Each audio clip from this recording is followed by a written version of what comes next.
Beautiful music. Music is the keenest form of communication. It goes directly to the soul. And so how are all you today on this beautiful day here in Boulder, Colorado? Is everybody finally feeling good? Yes. All right, cool. How many people are here from another unity? Anybody? Raise your hand because we have a gift for you. Now, okay, is anybody here for the first time? Raise your hand, leave your hand up. We have a fabulous gift for everybody that has their hand up. Leave it up till my ushers can get to you. Okay. There you go. Right.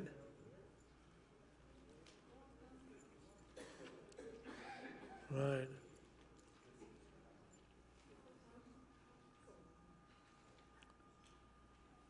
Okay. That's Deb King, and her husband just stepped in here. Deb is one of our great volunteers in the office, and that's what makes this place work, those people that do volunteer and give us some time. Appreciate it. Well, you're going to receive a beautiful, insightful, spiritual talk today. And so you need to look forward to it. It's going to lift you up and turn your life to gold and silver and diamonds.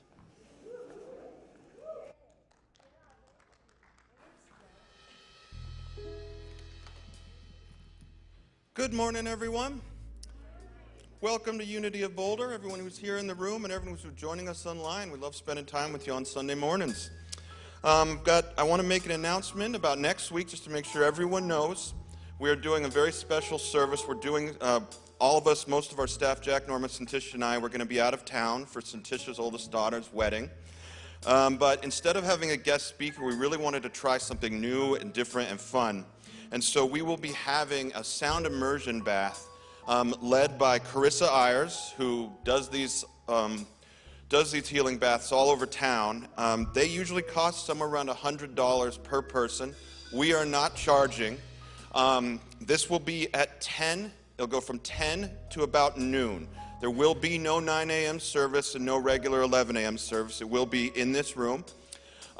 Definitely check it out. We will have childcare, and our Sunday school and everything will be running during it. So if you have kids, there will be people downstairs for that. So invite your friends and family for this amazing event. She's just going to turn this room into just a wall of loving sound. So come check that out. Oh. It starts at 10, not Unity 10 o'clock, which is people coming in at 10:10, 10:13. It starts at actual real-time 10. Yes, so you probably want to get here at 9:50, 9:55. Good question, Serena. Thank you.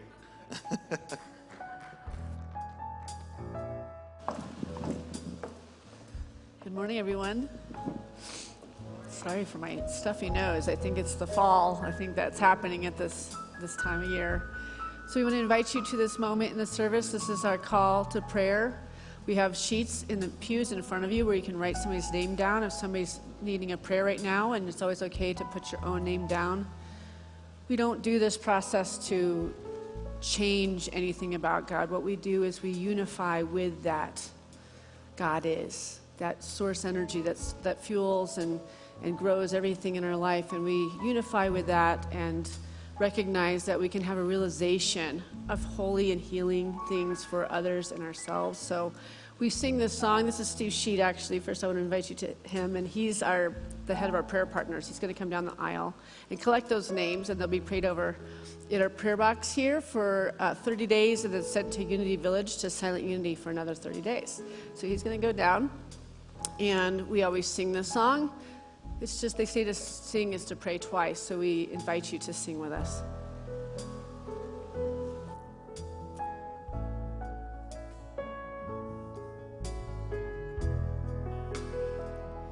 You are the air I breathe. You are the air I breathe. Your holy presence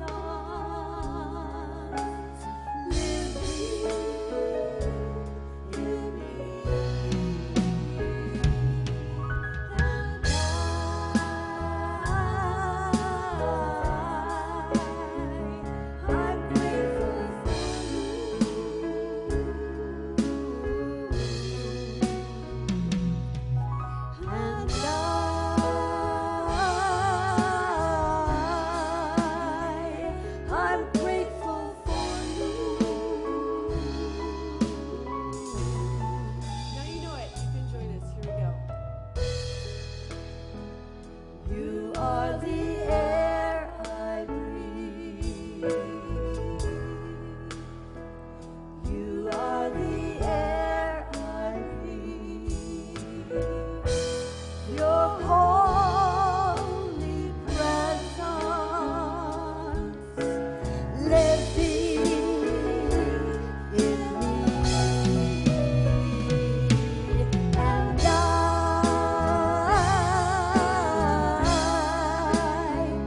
I'm grateful for you.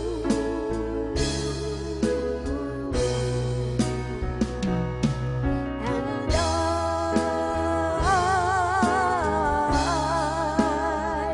I'm grateful for you. So grateful for you.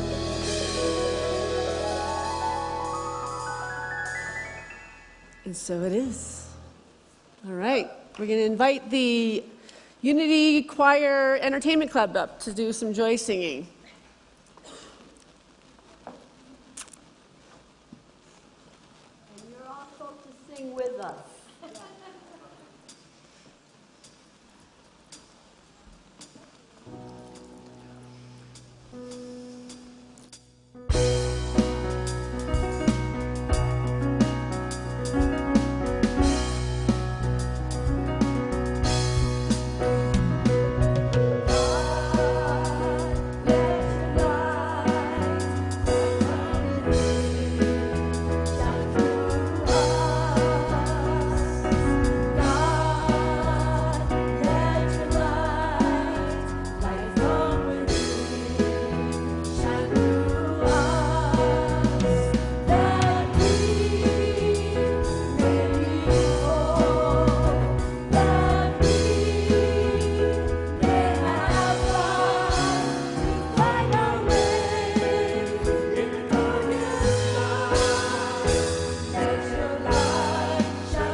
Singing. And now let's all stand and say thank you, God, for this beautiful day. And turn and meet one another and say thank you, God, for you.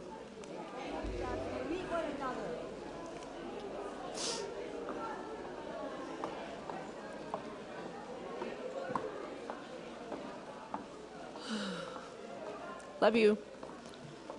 Carry the dog to the car so she's not loose. Thank you, God, for me. All right.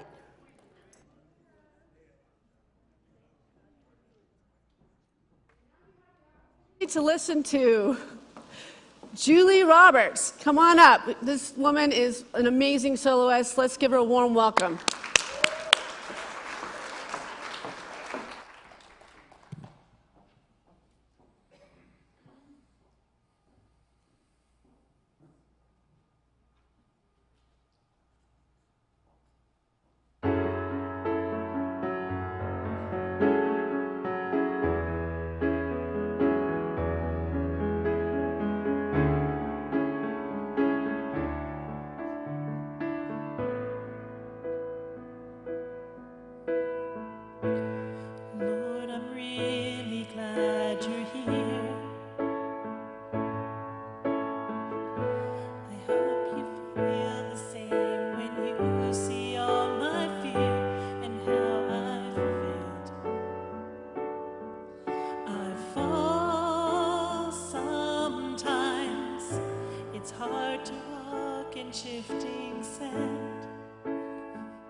and start to cry. Lord, please help me raise my hand so you can lift me up. Can we actually, I'm so sorry. Can we start over again? Because I am off. I am so sorry, you guys. That was not good. No, it's me. I didn't hit the right one. Can you give me just that first note? I am totally missing that. Yeah, thank you. So sorry. There we go. Okay, there it is. That's the note. Yep. Yeah. You can just start right into it if you want. Yeah.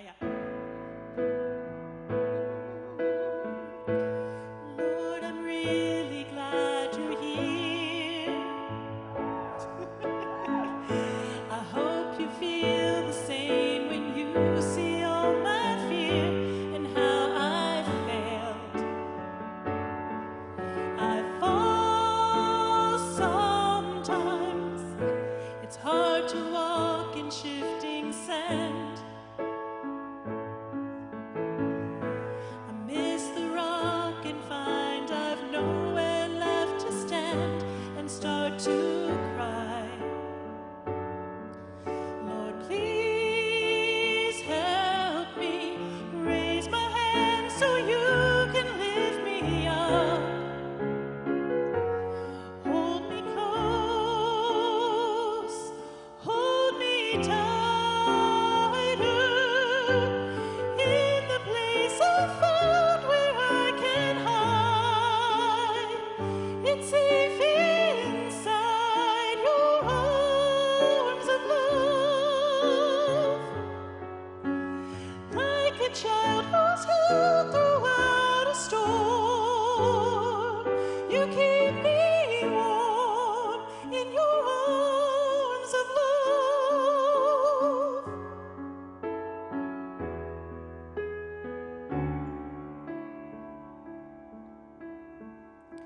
Storms will come and storms will go. I wonder just how many storms it takes until I finally know you're here always, even when my skies are far from gray. I can stay. Teach me to stay there in the place of found where I can hide. It's safe inside your arms of love,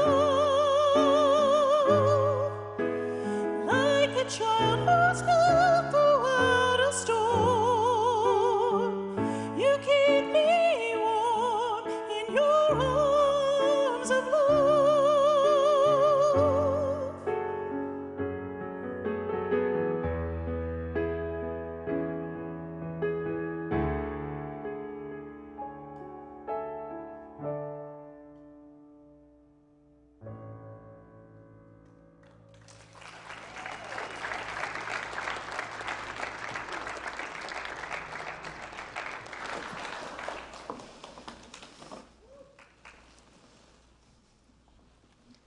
Thanks, honey. Julie Roberts, you came through, girl. We've all had that moment as a soloist where you get up there and you're like, those aren't the chords. I'm going to see if I can try to find the notes in those chords, and then eventually, like, I got to pull out. My daughter and I had to do that this last Christmas, on Christmas Eve. My elder daughter, my younger daughter is standing next to me just now, but my elder daughter is usually one of our big soloists at Christmas time, and we were doing a number that repeated the same thing in different lyrics. And by then, we were like the lead soloists because we've had the lack of soloists. You've noticed we've built a lot of soloists this summer, so we're going to be great for Christmas this year. But we were just like kind of like the throw-in for all of it. And this is like the 6th song we performed, and we got to this point where it's like, I'm trying to read her lips of where we're at with the lyrics that keep changing with the same rhythm, and this thing just imploded on ourselves. And It was like the best part of the show because it was just so vulnerable, and the two of us just could not stop giggling because it's like we completely nosedived. We did it with a huge audience, and it's like that vulnerable place. There's something so holy in it when you can just like eat it and own it. Isn't it? Like, how's your adrenaline right now? How's your adrenaline level right now? It's nice up there. None of you are judging her, are you, either, right? It's just crazy. But to be that focal point, there's so many people you're leaning on in music. You're a pianist, you're leaning on the sound guy. You really are kind of up here in a vulnerable place, and usually it works out, and then the universe sometimes has some fun with us. And I believe Mercury's not in retrograde anymore, but you know what? It still happens, right? So today is my second talk from a talk that I gave last Sunday called "This is the World You've Created." When you remember and resolve this truth within yourself, it opens up your choice to continue on the trajectory you are on. It also opens the door to take an inventory of what is working and what is not, then creating the world you want. It gives us a choice, right? So when you recognize that you are the creator of your own life experience and learn to deliberately do so by directing your thoughts, can be an adjustment for most people because most have long believed that you make things happen through action. Not only have you erroneously believed that action is what makes things happen, but you also believe that if you apply pressure to unwanted things, they will go away. That is why you have an absence of peace, adding that pressure to that thing that you want to go away. So we have to let peace be a virtue and a goal in your thoughts. Visualize peace before you as you seek all the places where peace is not abound. Right? So we have to be in that peace. It's that unification with peace to enter into that thing where peace has not been abound, right? Rely on Spirit to lead you gracefully in word and heart and mind to the peace that resides in any and every area within yourself. And as you balance yourself in divine peace firmly, then you are ready to take action, walking upon the waters where Spirit calls you and leads you in faith and restores the healing peace you so desire in your life. So, this is going to be the end of this little talk series here. I'm preparing to leave tomorrow for France for my oldest daughter's wedding this week. And I haven't had a break from this center since last April. And I'm going to tell you right now, I'm stuttering. I'm so exhausted. Like, I need this vacation really, really badly. So just bear with me today, because I did not sleep last night, because I completely changed the sermon in the middle of the night, because it wasn't there. You know, when you're just in a space, I don't know if you're ever a public speaker, you have to be completely in unison and unified with that sermon. And it was like, all day I was like, I can make it work. And then at 3 in the morning, the universe is like, no, you can't. Because you're kind of lying, right? You're kind of not feeling that awesome right now because you're tired and you're depleted. And so just to remind you that we all get into that place, right, when we just push ourselves to finally give ourselves a break. And I'm learning that I've got to bring more self-care to this practice, to this life for me, so that I can come up here rested and fully full, with my glass full, to share this incredible work that God does through us, as us, right? So I wanted to go into this passage from Discover the Power Within You by Eric Butterworth, and he writes, Jesus stressed a spiritual philosophy that is you-centered. You do not accomplish Jesus' ideal simply by believing things about him. You must come to believe about yourself what Jesus believed about himself. This practice is not something to believe, it is something to do. I think it's the means of changing your life. So it's not about believing in something, it's about doing something with it. All of those wonderful abilities that Spirit gave us, right? That intuition, that knowing when it's time to say no, and that knowing when it's time to say yes, right? Those are really, really powerful words. And when you're in the work of service, like this kind of job, yes is expected a lot. And yes can be a very depleting word to keep sharing to a congregation that's this big and there's me, right? Being the point of contact for most people, there's an expectation that I have a yes in me for every want and need for the spiritual center. And I've been on this course this summer working with self-care while I've also been doing this incredible extracurricular schooling that I'm doing on top of running this church at the moment.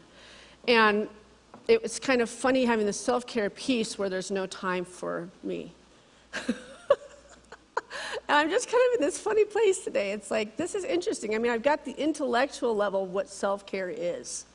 Now, how do we apply it?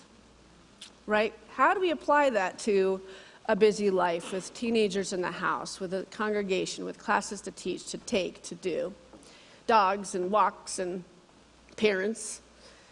And so you can't really mention about the process of doing the things that Jesus talked about without speaking to self-care. Right? What's the point if we're doing all this and yet we're having these miraculous experiences, we're having intuitive hits of when it's time to step in and when it's time to step out. We're heightening all these things through our meditation, and we're doing these wonderful practices to keep us unified and connected with this divine force, this divine source. We call it many names: Spirit, God, whatever word makes you feel loved, right, or held. And recognizing that if we're not taking the time to breathe and getting into nature and really taking that time in meditation and not using that as time to organize your day, right? Who does that? The meditation is really the organization of the day. That's not what is the point. And trust me, I do that too. And I have to really do my tools to really get into that third eye light that takes those out, right? So, and being on the walk with the dog, are you immersing with the dog in the joyfulness of the playfulness of life, of the things that really, really are enjoyable? You know, are you basking in the sun and just feeling the warmth of it? Are you connecting with your heart and finding the places that need some attention, that need some love, that need some connection? So many of us are so distracted by cell phones and social media and email contact and texts, and now there's the new way people send you these voice texts. Those are so annoying. I'm just going to let you know, like, really and truly, because then they can go on for 15 minutes, and it's just this one little line on your text, and you're like, okay, let's get to what you're needing, right? I like yours, Serena, and I'm going to tell you why, because you're always sending divine inspiration. That's the difference. She's never asking for a request from me. So usually the request comes after the 10 minutes, and you can't fast forward through them. And if you can, teach me how. Okay. Oh, boy. Okay. So I believe that self-care is a journey, and it is ever-changing, just like a landscape, as we move forward and become more aware of what our personal needs are and where self-care will lead us. I want to first start this talk with a little clarity on the history of me and what I've learned journeying down the path of self-care, which has really been on an intellectual level, not so much on the implied or the put into action level. I was raised by two New Yorkers. That's it. That's the whole problem.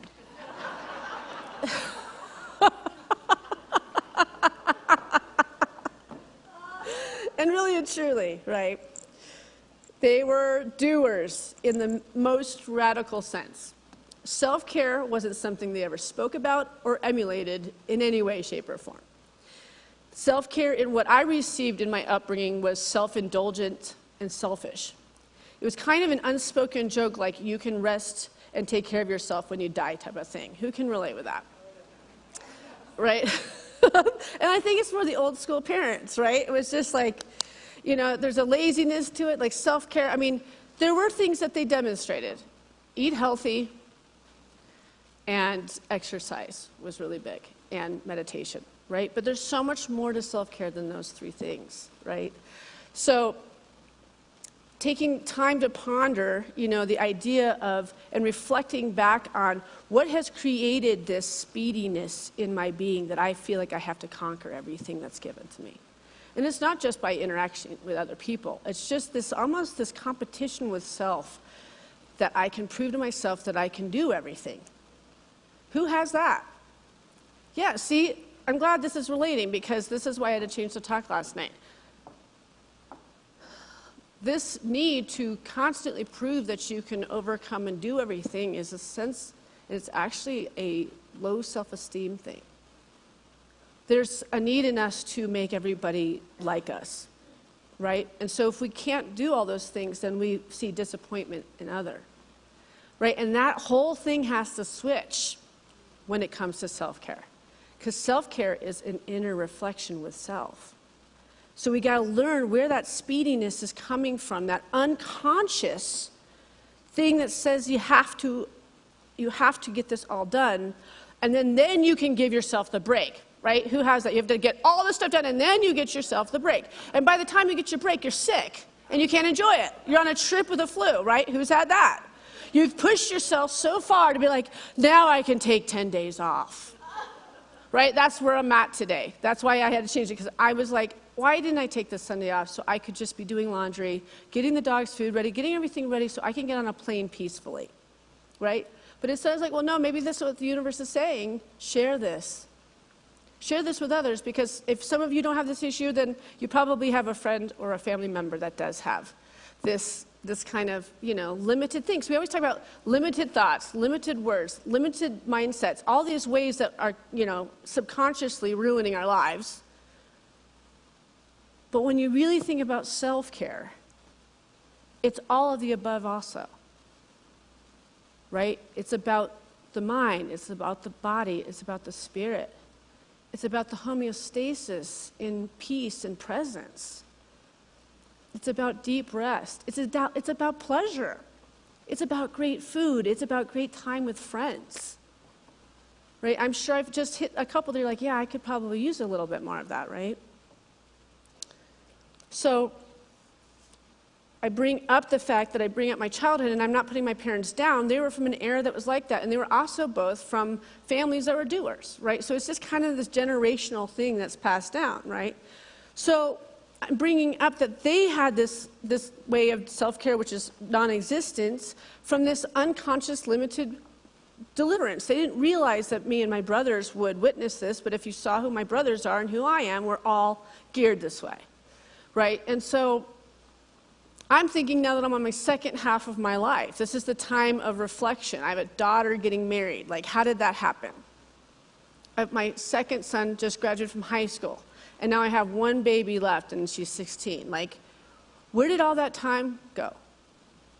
And I know it flies by because you're having fun, but it's also flying by because you're staying too busy and missing that presence of all the wonderful things that home life is with the children in it.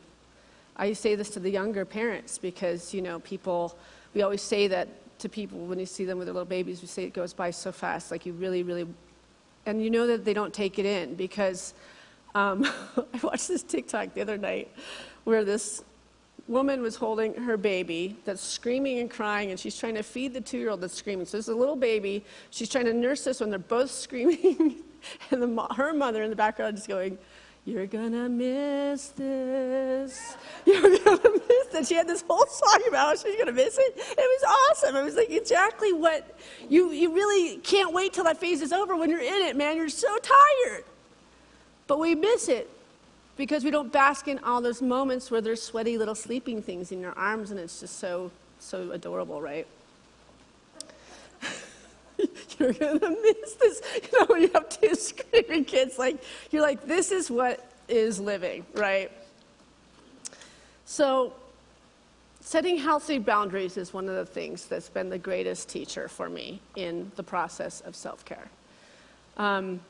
When you are a people pleaser, your tendency is to want to be everything for everybody. And the bottom line is you can never be everything for everybody. That's just not possible, right? And what you end up doing is burning yourself out. And I got to that point this last spring and was reading books on boundaries and setting them. And setting healthy boundaries, it's so, it changes your life because when you really do it and you stick to it, it creates spaciousness for the things you want to do. When you do not have healthy boundaries, people and situations are coming in and taking that free time that you keep planning for yourself to finally have a day off on Saturday or a day off on Monday, or you have this few hours that you're going to go get dinner. the people that take, they feel that alarm. There's some spaciousness in Syntysche life, and they would jump. They would just jump in that, so it was like a cork of my peace away. And so coming up with this grounding work to have a protective aura around self, where there's a time where you are closed and there's a time when you're open, just like a restaurant, right? And it's like I see closed sign going out for me when I'm going to take that day. And it works.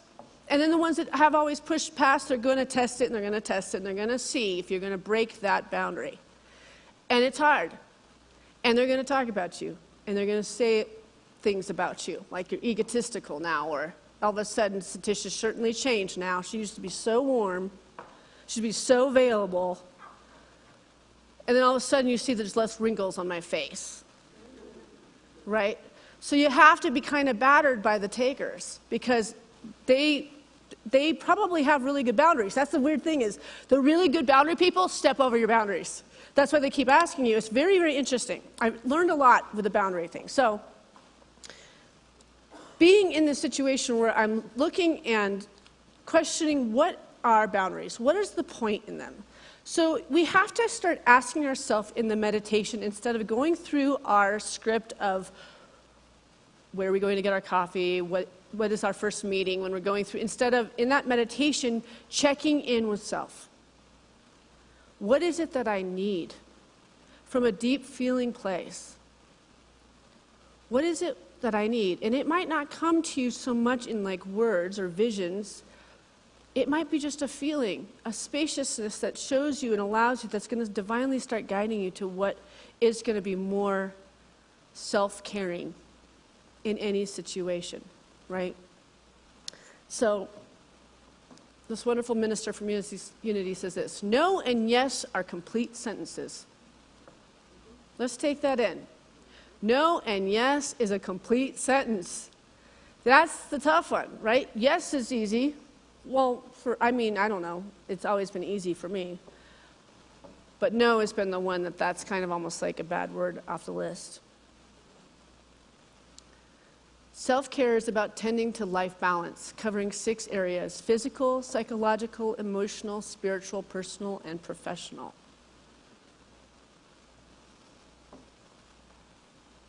Self-care isn't just drinking water and going to sleep early.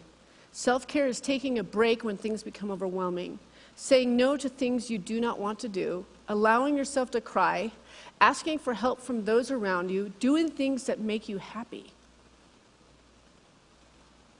Doing things that make you happy. Let's call out some of the things that make us happy. Dance, for me. Reading a book. What did you say? Music. Singing.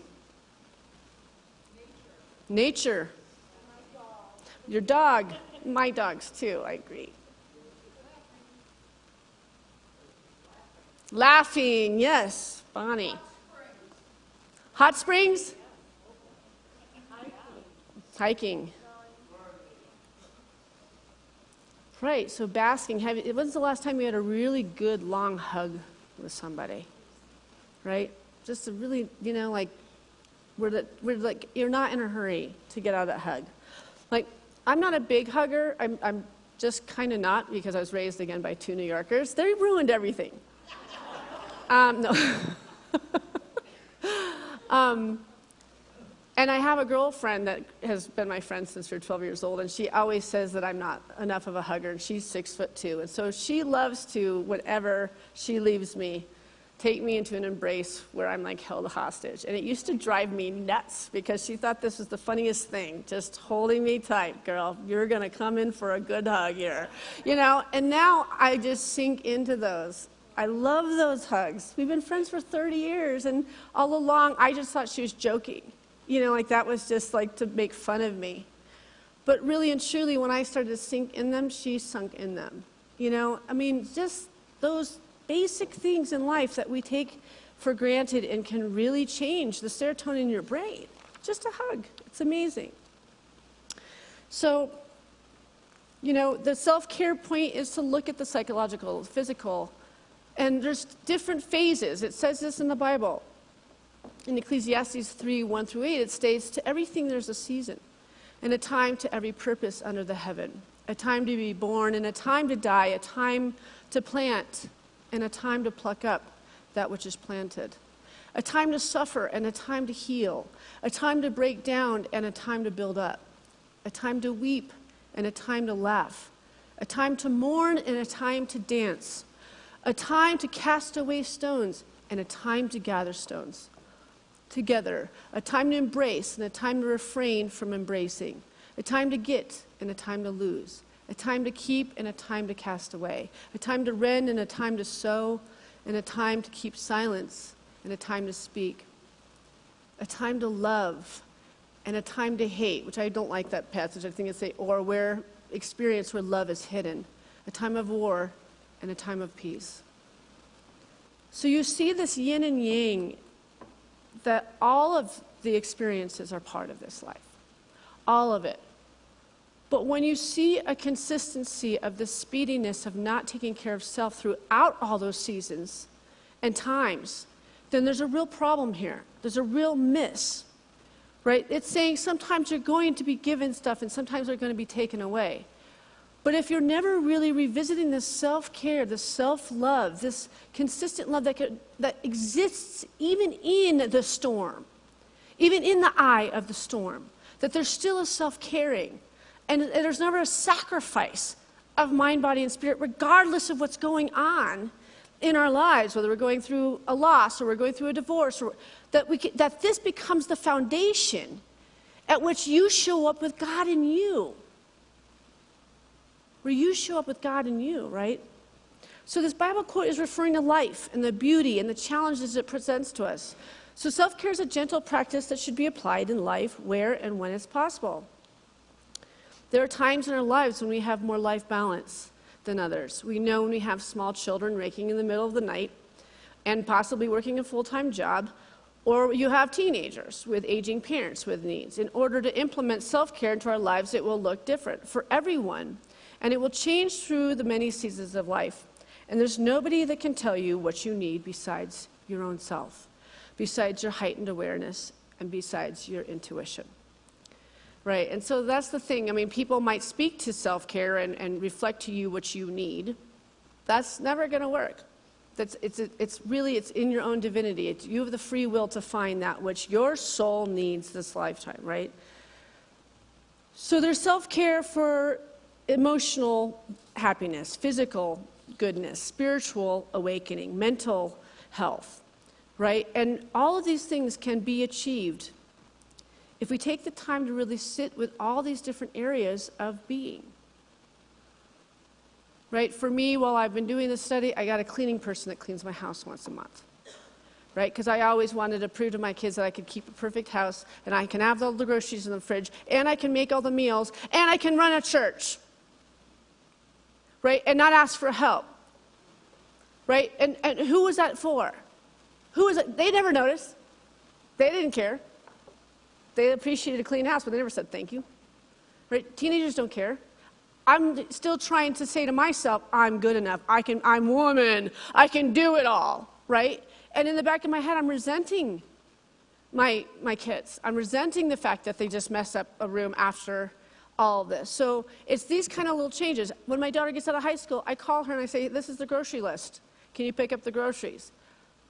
I mean, simple stuff here, folks, but you wouldn't believe how hard it was for me to go, I'm relinquishing control. And whatever groceries come, if it's not exactly what I want, I'm grateful that I'm getting help. What mothers have had that moment where you finally gave some responsibilities to your kids? It's an empowering thing, right? Now they're doing their own laundry. All these things are happening. It's amazing. George Bernard Shaw says, people who say that it cannot be done should not interrupt those who are doing it.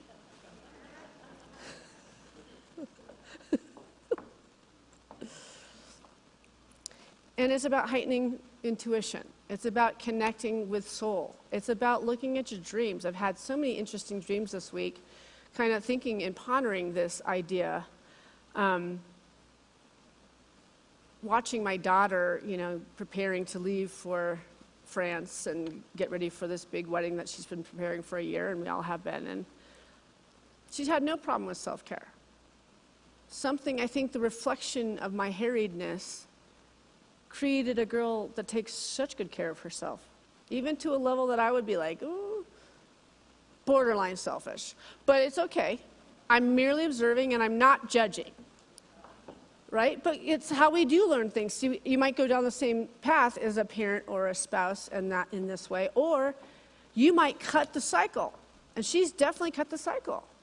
Right? She's taking us on a dreamy experience that none of us would have ever given to self, because it's out of the range of our financial world and all these different things, and somehow she's made it and manifested the whole thing, right? So to watch how she believes in this universe and how she uses this universe for the law of attraction, how she feels worthy for these unbelievable experiences, and now we're all invited into tow to feel what that feels like. So in the end, I did a good job. I was the opposite reflection.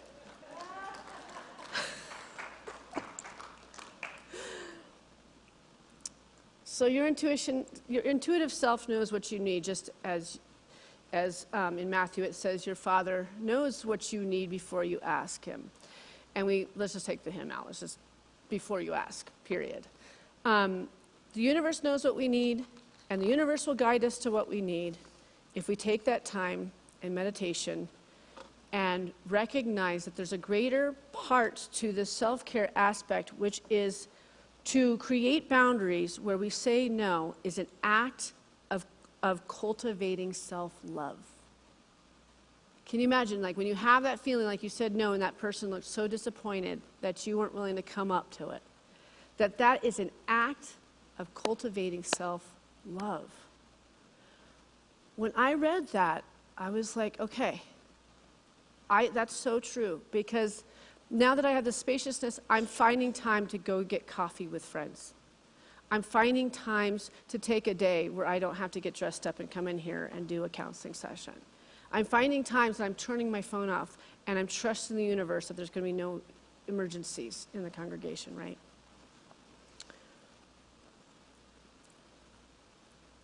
Charles Fillmore says, it is your mission to express all that you can imagine God to be. Let this be your standard of achievement. Never lower it, nor allow yourself to be belittled by the cry of offense. You can attain to everything you can imagine. If you can imagine that it is possible to God, it is also possible to you. So what does that self-care plan look like? If it's possible to God, it's possible to you. So I'm going to take us into a meditation. Last week we talked about Unity's practice of prayer and meditation, and I'm just going to do those steps with you. One more time, it's affirmative prayer, and I think I'm going to have to pass another. Actually, I'll do this one. Affirmative prayer means agreeing with the statement, being supportive, hopeful, or encouraging. Some people say affirmative when they mean yes. So you're affirming yes to the need, that you are in a state of allowance, that you're willing to invite it into your life. You're saying, yes, that I deserve to have this something of self-care, of whatever you want to have experienced in your life. To affirm is to make a positive statement. And so the steps in affirmative prayer is recognition. So you recognize source, this allness, this oneness, God is. And then we unify with that God is as I am. So it's like stepping into that fully, beautifully filled energy that gives us life, source, dreams, intuition, all of it, right? And then we go to a state where we go to the realization of what the need is. Realize it in your being and realize it's called forth by God as well. So you recognizing it and realizing it in your being is also called by the universe for you to see it. And you're realizing your desired good. And then you thank God that it's already come to you. That God already knows what you need. And then you release it and you let it go and you let it go to God. So I'm going to take you into a meditation now and we're going to practice this. If I could get a little bit of music, Josh.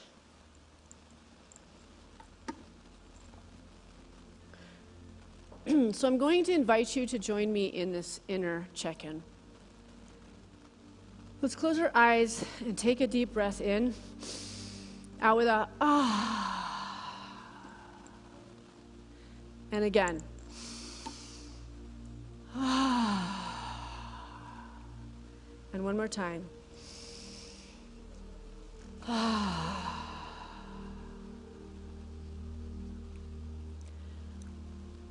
And let's get into the recognition of this one power and presence. God is. And now we're just going to bring your hands to your heart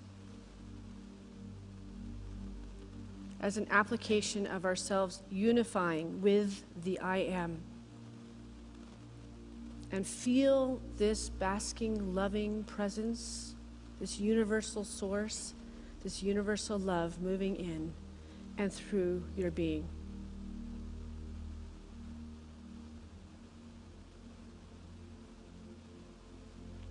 And then bring your attention to where you are experiencing tension in your body, in your thoughts. And simply feel your way into your feelings. Ask yourself, what is it that I need at this time? Softly and peacefully allow your inner experience to guide you to the answer. You might experience the answers through words or thoughts in your mind. It might be a feeling that shows you what's needed, and it might even be a vision. This is the point where what comes up for you, we bring it into the realization.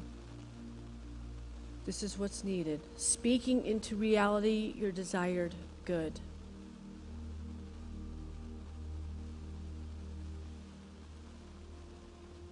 Whatever it is, just sit with it and ask yourself deeply, how can I take the time in the next few days to meet this need?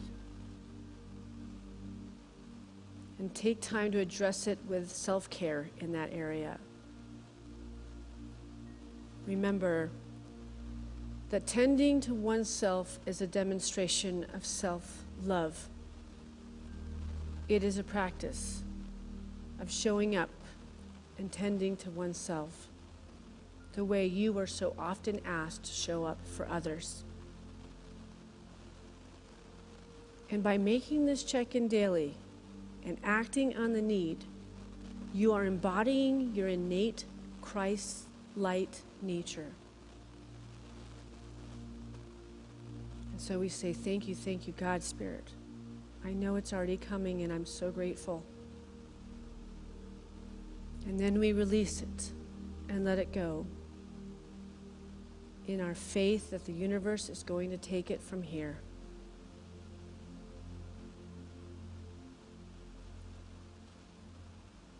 And so we just say, amen.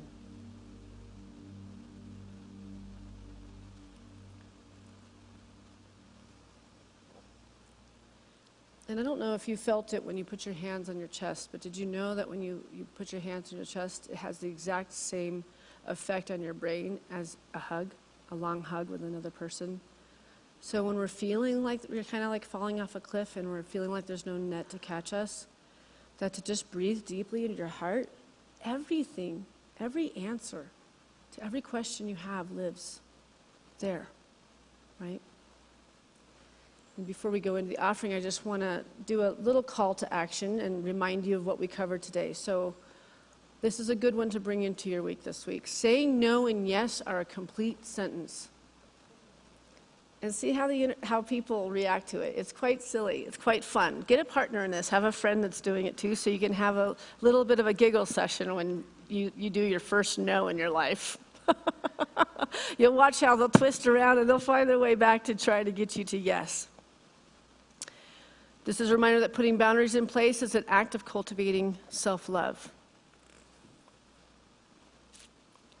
And today, I'm going to be doing a call to action for those of you that come to Unity and have been coming for a while. We're going to be handing out bumper stickers on your way out today. And we're asking you to not take one unless you're actually willing to put it on your cars. In Matthew 18:20, it says, "For where 2 or 3 gather in my name, there I am with you." I believe this is why having a spiritual home is so important. And if someone out in the Boulder area driving around the universe puts that bumper sticker in front of them 2 or more times, they may just be a little curious and find their spiritual home. Right? We're trying to build our center. We're inviting people in. People are still a little bit shy of community. You know, there's still this weird thing that happened in our minds when we went into that isolation. And we have to really get people double and triple invited. Right? When people feel invited, they come. Right? And so if the universe is kind of on your car and you're like, what is that unity? What are they choosing? Right? So if you take one, they're going to be handing them out as you go out of the doors today. And so that's really, I just want to help us grow this community and grow our family here and bring all of this light here so that we can bring it all out there. All right, so I say thank you. Love you all.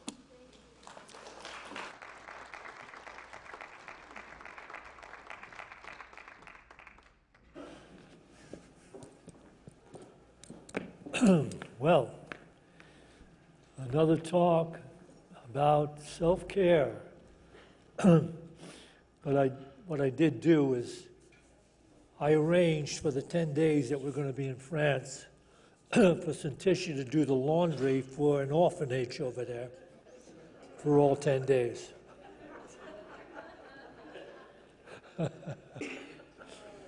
She really is the workaholic she has said she is.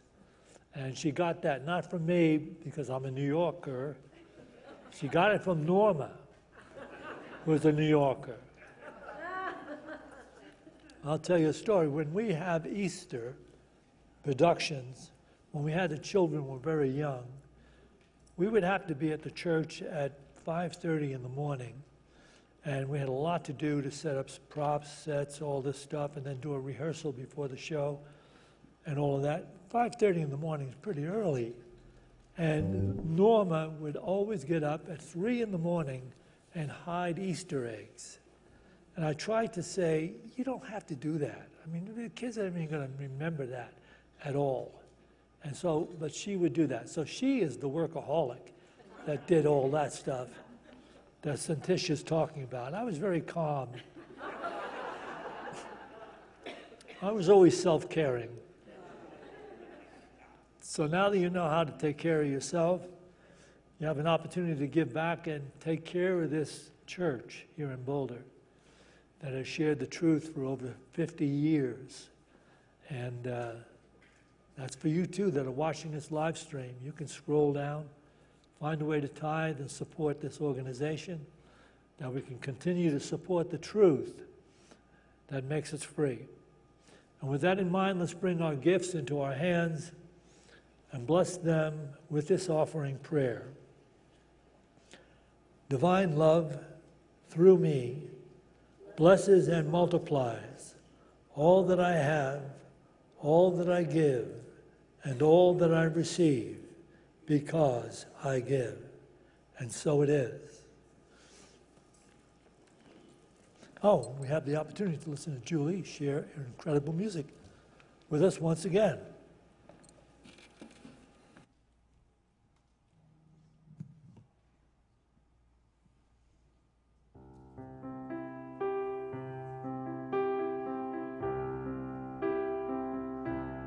When you walk through a storm, hold your head up high, and don't be afraid of the dark.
Beautiful.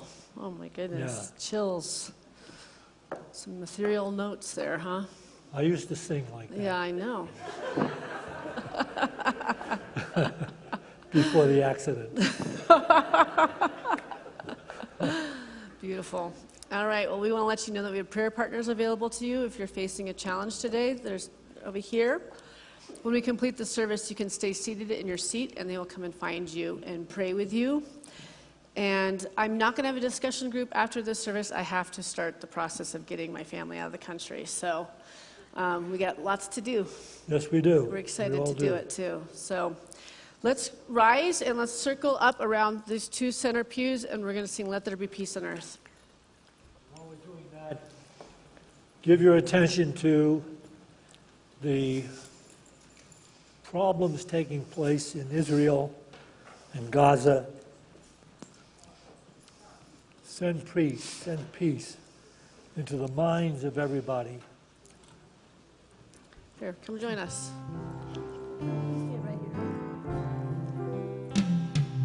Let there be peace on earth, and let it begin with me. Let there be peace on earth, the peace that was meant to be, with God as Creator. Family, all are we. Let me walk with my family in perfect harmony. Let peace begin with me. Let this be the moment now. With every step I take, let this be my joyous vow, to take and live in peace eternally. Let there be peace on earth, and let it begin with me. We have great fellowship and food and coffee in the fellowship hall. Let's go do community.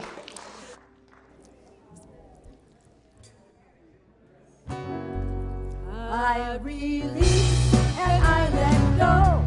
I let the Spirit run my life, and my heart is open wide. Yes, I'm only here for God. No more struggle, no more strife.